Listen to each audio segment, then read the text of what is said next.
prior to anything else, viewer discretion is strongly advised.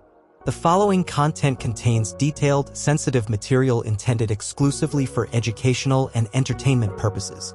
What you are about to hear is not speculative, tabloid fodder, or clickbait. It is a factual recounting based on exact federal courtroom testimony from the trial of Sean Diddy Combs as reported by Inner City Press. And at the center of this storm stands a woman who has spent her life exposing the underbelly of fame, Wendy Williams. Once ridiculed, threatened, and banished by the very industry she sought to expose, Wendy has now reclaimed her voice in a federal courtroom. After years of whispers, warnings, and warnings disguised as rumors, Wendy has finally brought her receipts. This isn't just about Diddy, it's a grand unraveling of decades of suppression, control, and institutional abuse baked into the very fabric of the entertainment world. Wendy took the stand not as a celebrity seeking headlines, but as a silenced whistleblower emerging from the shadows. With poise and intent, she began exposing names, dates, conversations, and events that many believed would never see the light of day. She wasn't just revisiting the past, she was dissecting it under oath. Her testimony touched on blackballing, psychological intimidation, and contracts cloaked in NDAs.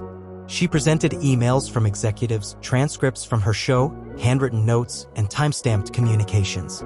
But this was more than paperwork, it was memory, trauma, and evidence fused together to tell a story that had long been buried. Wendy's opening statement in court hit like a lightning bolt. I was never bitter. I was never messy. I was never dishonest. I was ahead of the curve. She looked jurors dead in the eye as she began what would become one of the most explosive testimonies in entertainment history. She revealed how speaking out about Diddy, back when few dared to, came at a cost. A heavy cost. When she first began mentioning his name on the airwaves, she wasn't trying to start a scandal. She was trying to sound the alarm. But instead, she found herself the target of a calculated campaign to destroy her.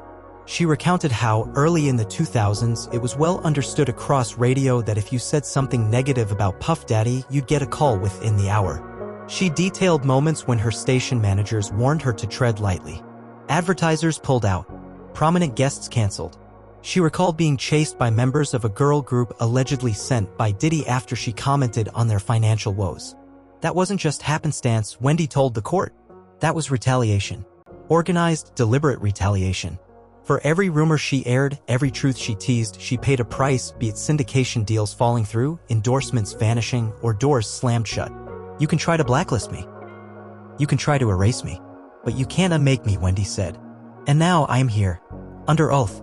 No filters. No commercials. Just the truth. She didn't stop with Diddy. She moved to others within the upper echelons of hip-hop and R&B, turning the spotlight onto Jay-Z. You can't talk about Diddy without talking about those who enabled him, she declared, locking eyes with jurors.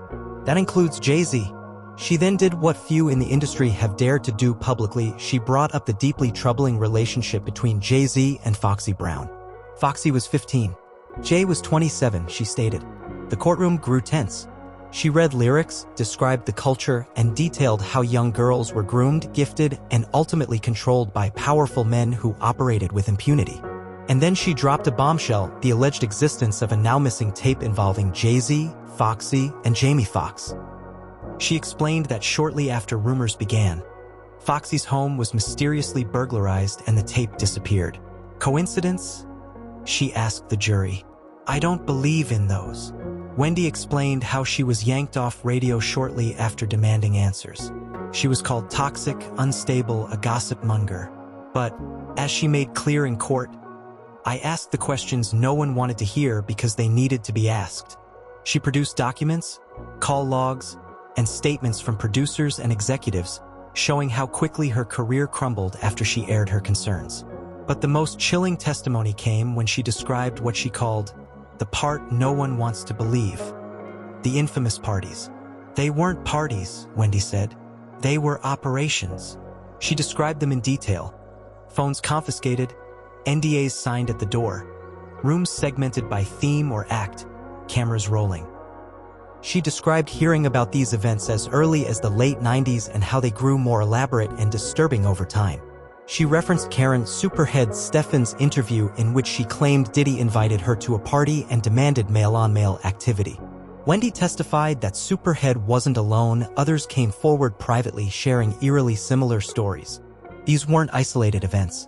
They were rituals, carefully managed and ruthlessly enforced.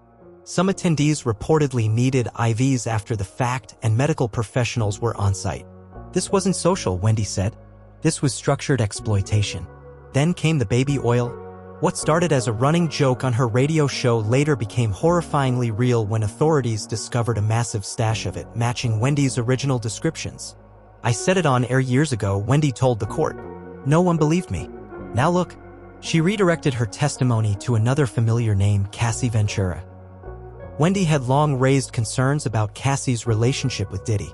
It wasn't a love story, she told the courtroom. It was captivity. Wendy recalled Cassie's interview appearances, her demeanor, her body language, and the signs of distress she saw. I said it then, she didn't need a boyfriend. She needed a bodyguard. She spoke about Diddy showing up uninvited at hotels, taking control of Cassie's communication, and manipulating her surroundings to trap her emotionally and physically. When a mogul wants to own someone, they don't need a cage, Wendy said. They use power. She explained how her sponsors dropped out after she mentioned these details. She testified that hotel staff leaked information to her about Diddy demanding Cassie's room keys. That's not love. That's possession, Wendy stated. Wendy testified that she received a warning in 2004, stop talking about Diddy or else. When she didn't, she was pulled off her afternoon time slot. It wasn't subtle.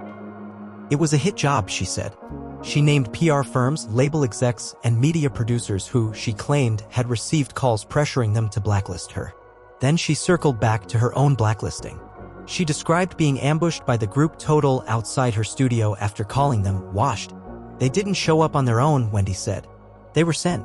She painted a picture of life under siege, fans watching through the windows, her staff in chaos, and her knowing full well this wasn't coincidence. This was punishment. She shared printed emails from PR companies saying their clients would no longer appear on her show per client instruction. That client was Sean Combs, Wendy said, holding up the documents. They tried to erase me, but here I am. She then addressed the elephant in the room, the coded culture of silence in hip-hop. She referenced a list and unwritten rulebook detailing who could and couldn't be discussed on air. And when you broke that rule, she said, you paid. Her voice slowed but never faltered as she recounted how industry forces tried to dismantle her from every angle.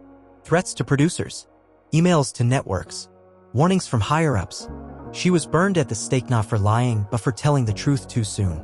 She ended her testimony with a solemn message, everything I warned you about is now evidence. I didn't make it up. I just spoke up. And now finally, someone's listening.